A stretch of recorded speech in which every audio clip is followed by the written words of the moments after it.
SAW memegang bulan yang bersinar dengan indah dan cemerlang. Bersamaan dengan itu pula, bulan mengeluarkan suara, Asyhadu an la ilaha illallah wa asyhadu anna Muhammadar Rasulullah. Menyaksikan keajaiban itu, pikiran dan perasaan semua yang hadir terguncang. Sungguh, ini bukan mimpi, melainkan sebuah kejadian yang nyata. Sebuah mukjizat luar biasa hebat yang disaksikan sendiri oleh Raja Habib bin Malik. Ia menyadari, itu semua tak akan mungkin terjadi pada manusia biasa, meski ia lihai dalam ilmu sihir sekalipun. Namun, hati Raja Habib masih beku. Maka ia pun berkata, "Aku masih mempunyai syarat lagi untuk mengujimu." Belum lagi Raja Habib sempat melanjutkan ucapannya, Rasulullah memotong pembicaraan. "Engkau mempunyai putri yang cacat, bukan?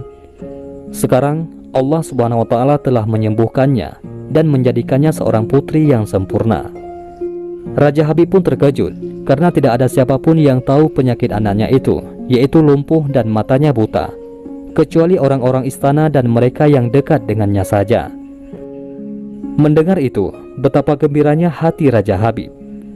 Spontan ia pun berdiri dan berseru, "Hai penduduk Makkah, kalian yang telah beriman jangan kembali kafir, karena tidak ada lagi yang perlu diragukan. Ketahuilah, sesungguhnya aku bersaksi, tiada Tuhan selain Allah dan tiada sekutu baginya. Dan aku bersaksi, sesungguhnya Muhammad adalah utusan dan hambanya."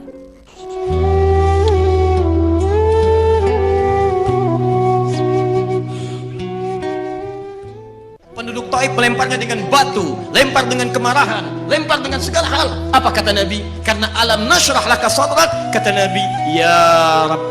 Ketika dua malaikat penjaga bukit mengatakan, "Angkat tanganmu Muhammad, mud yadaika ila sama."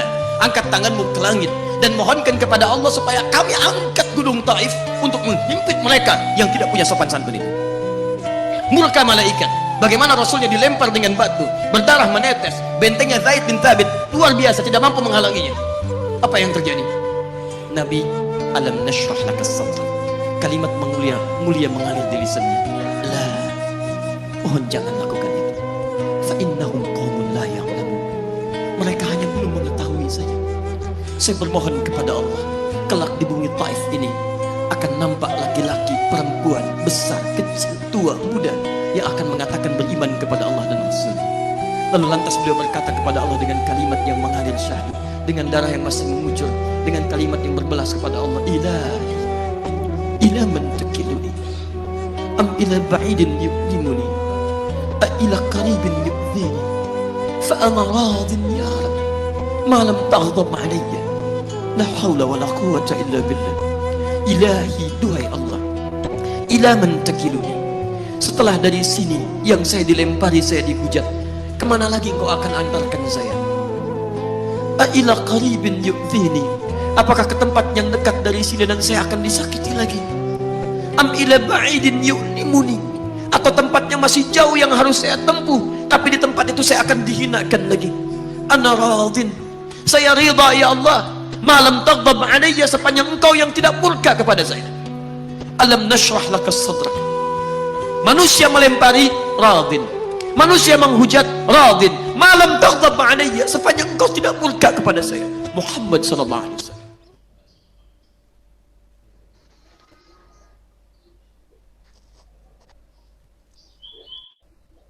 Nah, dari video yang telah kalian simak tadi, kita bisa melihat betapa mulianya akhlak Rasulullah Shallallahu Alaihi Wasallam ketika berdakwah mengajak suku Taif untuk masuk Islam, agama yang paling benar dan mengajarkan kebaikan.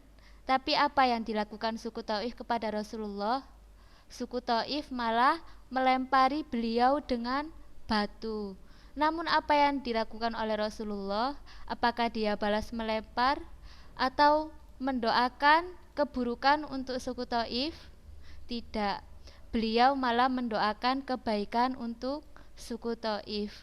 Beliau memintakan ampunan dan mendoakan agar suatu saat kelak nanti mereka masuk agama Islam. Nah, Bagaimana misalkan kalau sampean di posisi Rasulullah, ketika sampean ngajak teman-teman kalian, ayo rek solawatan dibaan di masjid. Kemudian teman kalian menjawab, males ah, enake wayahe ngegame kok, kono budalo dewe, gak usah ngejak-ngejak aku. Kira-kira ketika kalian mendapatkan respon yang tidak sesuai dengan keinginan hati kalian, bagaimana perasaan kalian? Kecewa? Marah? Kemudian apa yang kalian lakukan kepada teman kalian? Apakah kalian marah, balik mencaci, atau mendoakan, wes baba Gusti Allah sing bales? Itu makna yang tersirat ya. Gusti Allah yang membalas itu dalam artian bisa jadi kalian dendam. Nah, tapi Rasulullah malah mendoakan kebaikan. Jadi kita sebagai umatnya yang baik, mari kita teladani sifat beliau dengan memaafkan, dan doakan teman-teman kalian yang seperti itu tadi agar mendapatkan hidayah dari Allah. Jangan bilang Gusti Allah sing bales ya, itu makna tersirat bisa jadi dendam. Oke, nah mungkin dari kalian timbul pertanyaan, Bu, kok bisa ya ada makhluk semulia Rasulullah? Ada yang bisa menjawab betapa mulianya beliau hingga beliau bisa menjadi kekasihnya Allah Subhanahu wa taala?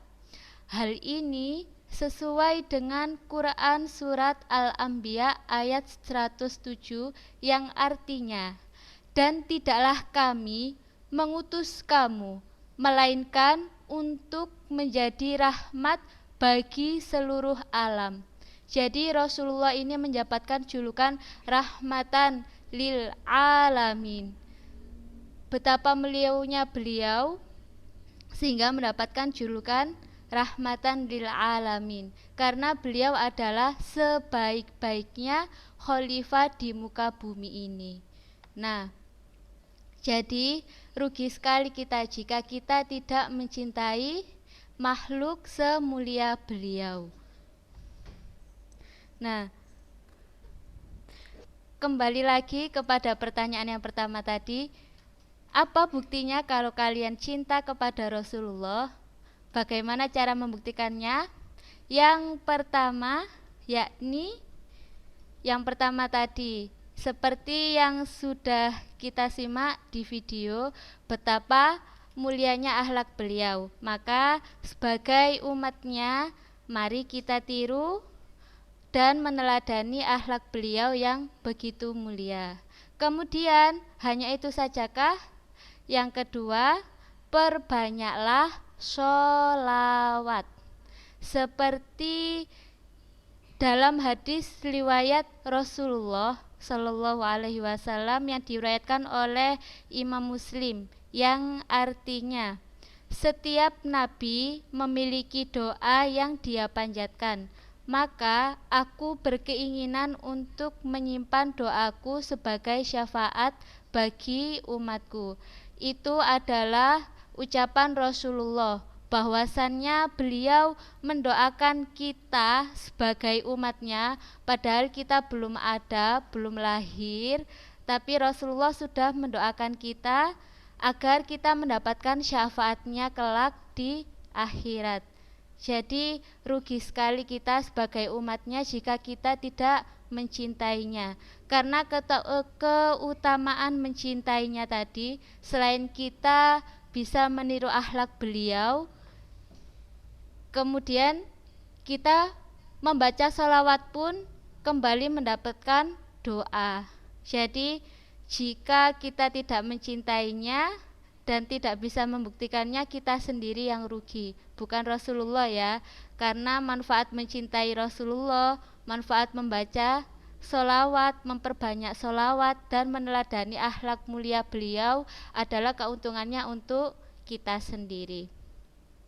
Jadi bila ingin mendapat porsi doa dari Rasulullah Shallallahu Alaihi Wasallam sebanyak-banyaknya, maka perbanyaklah sholawat kepada Rasulullah beserta keluarga dan sahabatnya lengkap.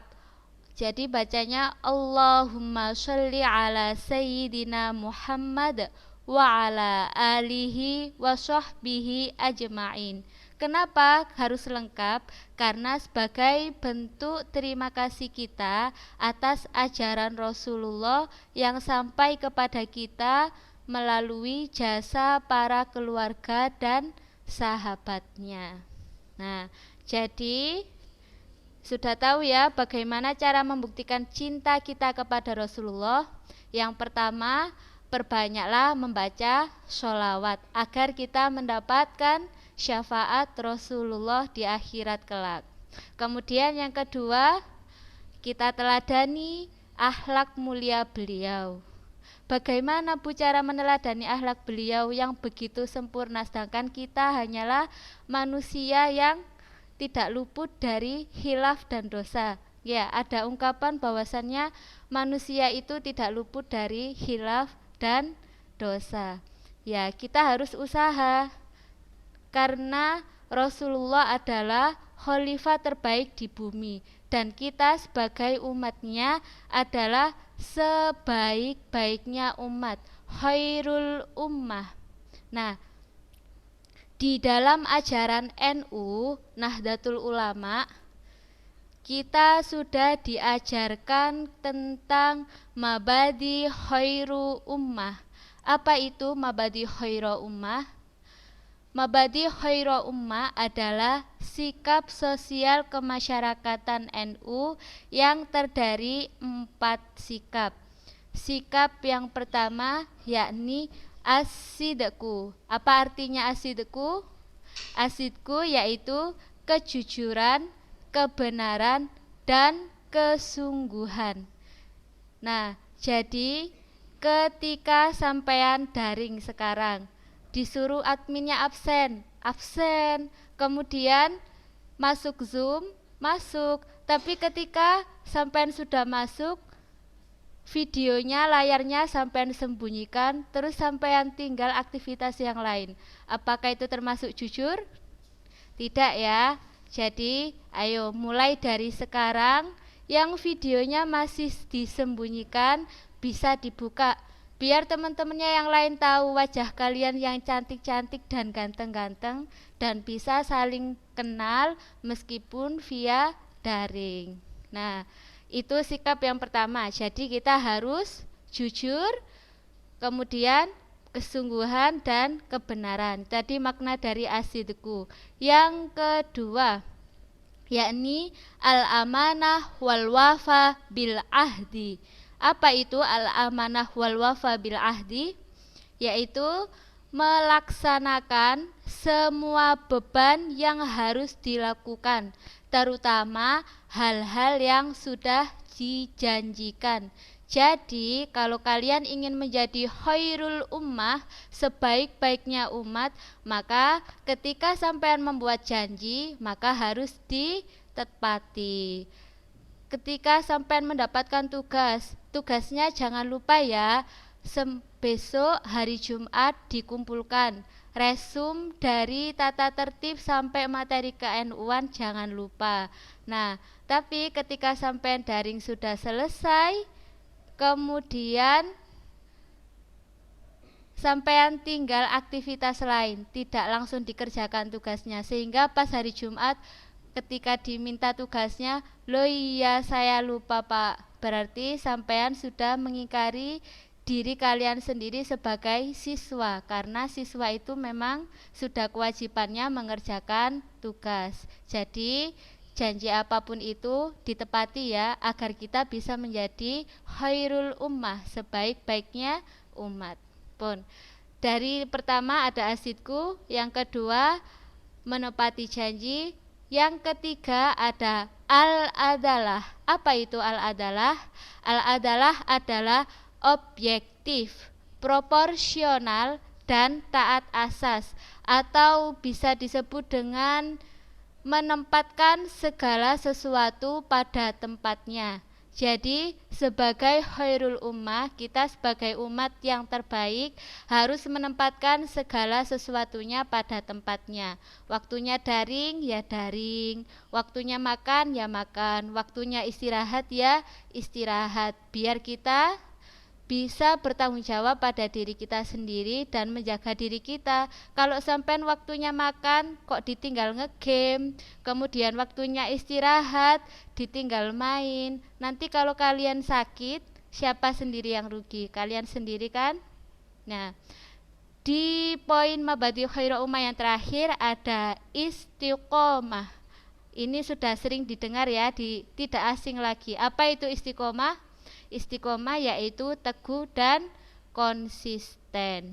Nah, jadi tadi kan salah satunya untuk mencintai Rasulullah kita perbanyak sholawat. Dengan memperbanyak sholawat maka memperbanyak mendapat syafaat. Salah satunya istiqomah bisa kita terapkan melalui perbanyak sholawat setiap hari.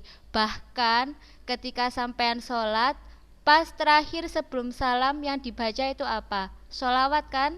Kalau sholawatnya tidak dibaca maka sholatnya tidak sah.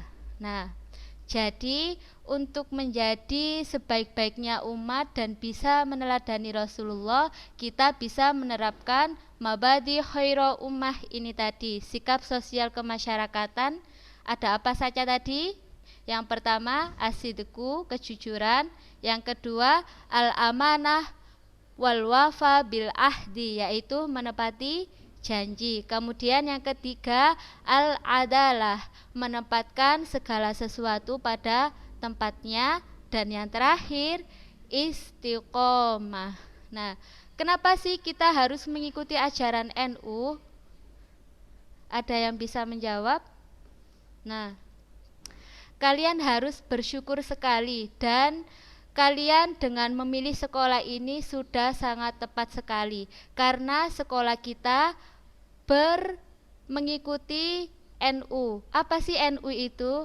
Yaitu Nahdlatul Ulama, organisasi Islam di Indonesia. Ada banyak sekali kan ya organisasi Islam di Indonesia ini. Ada NU, ada Muhammadiyah, dan lain sebagainya. Bahkan kalau kita bisa salah pilih aliran, jadinya seperti yang sering terjadi diberitakan di Indonesia. Pernah ada terorisme yang apa itu, HTI, ex-HTI, itu aliran yang menyesatkan. Naudzubillah, jangan sampai kita ikut aliran tersebut ya. Jadi sampai sekolah di sini sudah tidak perlu khawatir lagi, karena sekolah kita mengikuti ajaran NU. Dan NU berhaluan Ahlus Sunnah wal Jamaah.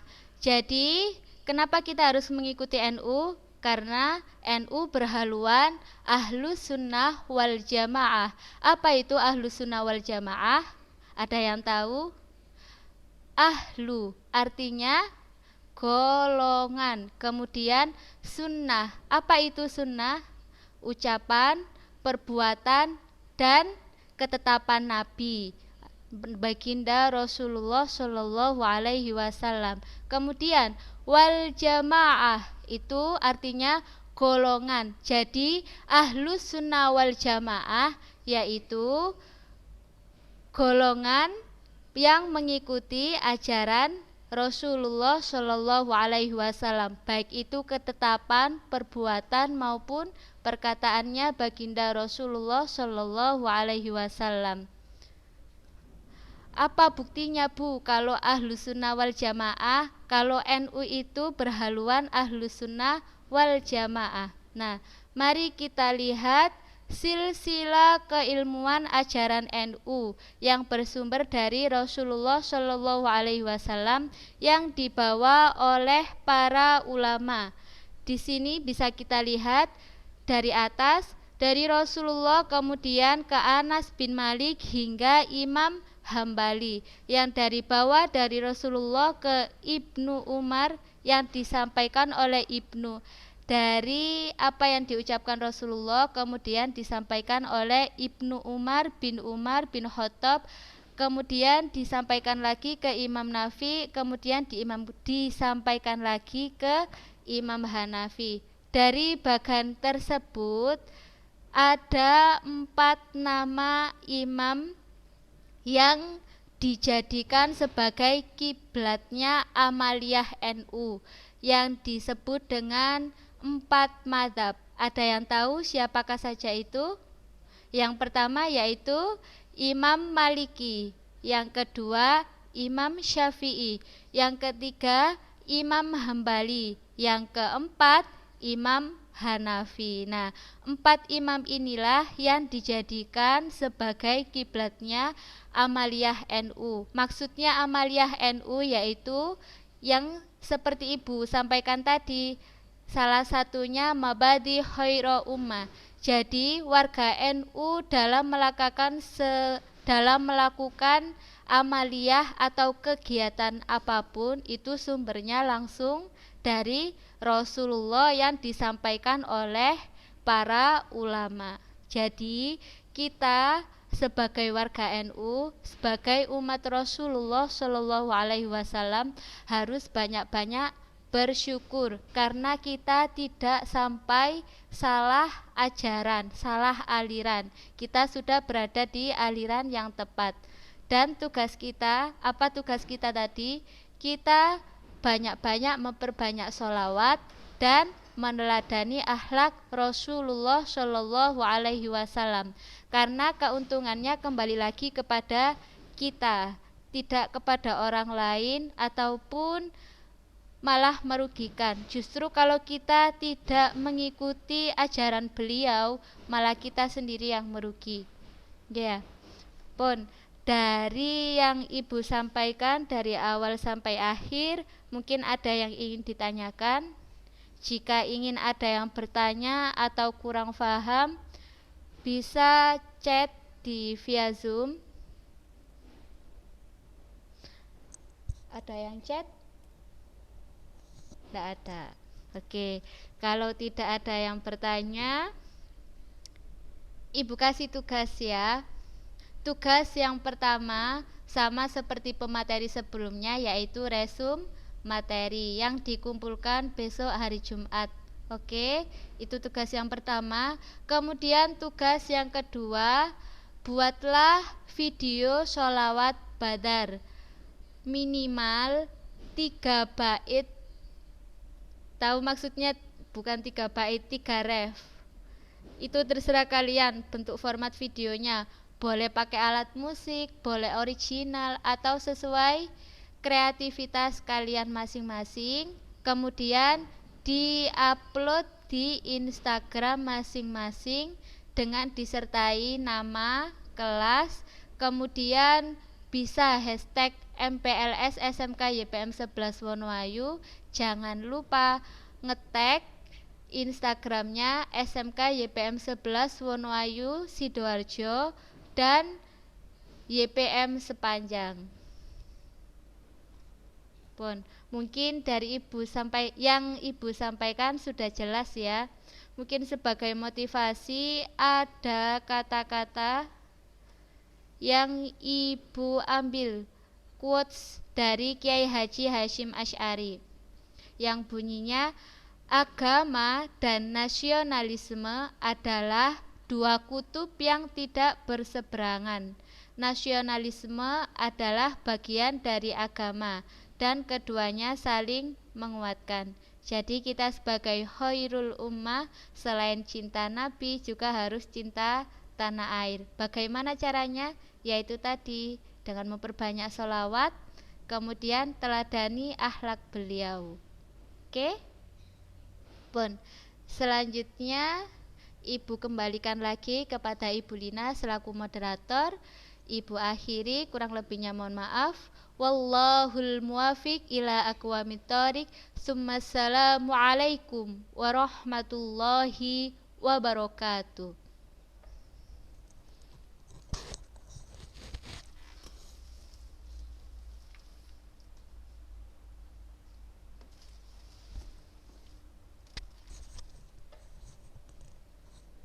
Oke anak-anak, tadi sudah mendengarkan paparan materi dari Ibu Yuyun. Masih semangat ya? Tapi saya lihat di sini di chat banyak sekali nih yang chat-chat ya. Ada yang ngajak bikin grup, ada yang bikin apa macam-macam. Tapi tadi nggak mengabaikan materinya kan ya? Oke, jadi sebagai closing acara kita pada pagi hari ini, saya akan memberikan sedikit hadiah pada kalian. Tapi ada syaratnya. Ibu akan memberikan kalian pertanyaan yang bisa tolong raise your hand. Ada fasilitas raise your hand ya di Zoom kalian. Nanti akan mendapatkan pulsa 20.000 dari Ibu, ya. Oke? Siap ya? Baik. Tadi sudah disampaikan materi oleh Ibu Yuyun tentang materi ke-N1 dan ada sholawat badar juga. Siapa sih pencipta atau penggubah sholawat badar itu? Oke, siapa yang bisa menjawabnya? Silakan raise your hand. Oke. Atau duluan ngechat deh. Siapa yang duluan ngechat itu nanti yang akan mendapatkan pulsa 20.000 dari Ibu. Nggak ada? Nggak ada yang menjawab? Oke, semuanya tolong dinyalakan kameranya. Oh, ada yang raise hand. Ini Melisa Nuari Sintasari. Silakan Melisa menjawab. Melisa, mana Melisa? Dibuka kameranya, di-on-kan. Mana Melisa? Ulang Bu. Oke, pertanyaannya adalah siapa yang menggubah sholawat badar? Tadi sudah disampaikan kan ya? Siapa yang menggubah sholawat badar? Oke, ada pulsa 20.000, lumayan buat kalian beli paketan kan ya? Buat mabar, ini banyak yang ngajak mabar di atasnya tadi. Kiai Haji Ali Mansur, dijawab oleh Anissa Nurinda. Benar Bu Yuyun? Oke, Alisa Nurinda, nanti tolong hubungi saya ya, akan mendapatkan pulsa 20.000 dari saya. Oke, yang lain masih ada yang pengen pulsa? Oke, sudah cukup. Baik anak-anakku sekalian, ini sudah hari ketiga kalian mengikuti MPLS secara daring, dan saya harap ini sama sekali tidak mengurangi esensi kalian mengikuti kegiatan masa perkenalan sekolah. Sudah pernah mendatangi SMK YPM kan ya? Sudah tahu bagaimana sekolahannya, bagaimana guru-gurunya gitu ya. Insya Allah kita berdoa semoga acara kita berjalan dengan lancar, dan kita juga berdoa semoga pandemi ini bisa segera berlalu sehingga kita bisa melaksanakan pembelajaran tatap muka dengan nyaman. Pastinya kan lebih enak ya kalau kita belajarnya ketemu, lebih nyaman. Tapi sebelum itu saya pengen tahu nih, ini yang anak-anak multimedia siapa aja ya?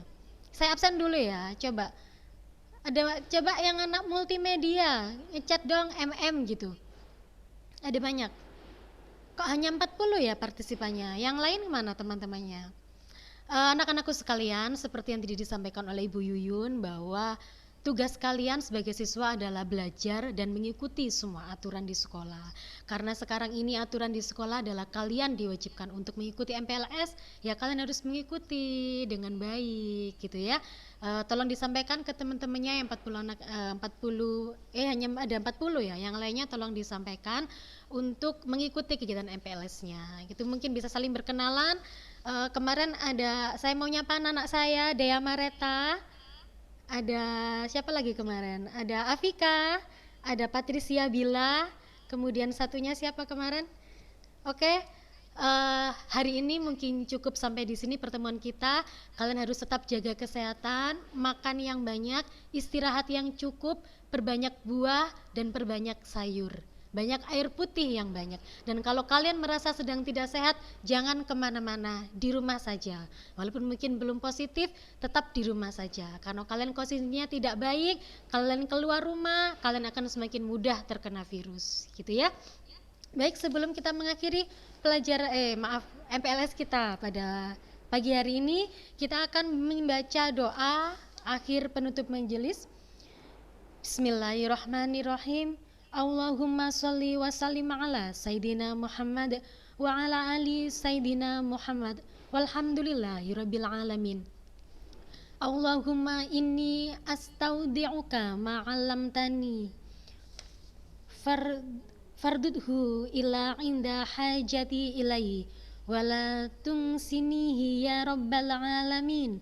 Wa sallallahu ala Sayyidina Muhammad wa ala ali wa sahbihi wasallam walhamdulillahi rabbil alamin. Baik anak-anak sekalian, terima kasih sudah mengikuti kegiatan pada pagi hari ini. Saya Ibu Lina Budiarti mengucapkan banyak sekali permohonan maaf apabila ada kekurangan. Wallahu muwaffiq ila aqwamit thoriq. Wassalamualaikum warahmatullahi wabarakatuh. Stay safe ya dan tetap semangat.